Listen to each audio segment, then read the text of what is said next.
Hello everyone, welcome back to this channel.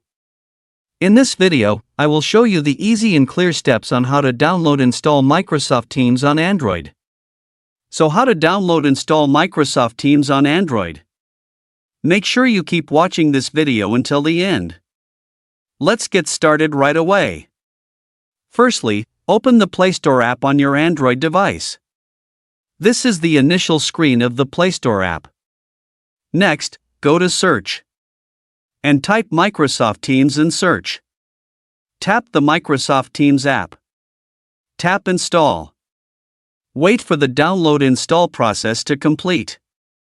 So that's it, this tutorial on how to download install Microsoft Teams on Android. Thank you for watching. I hope this video was helpful. See you in the next video.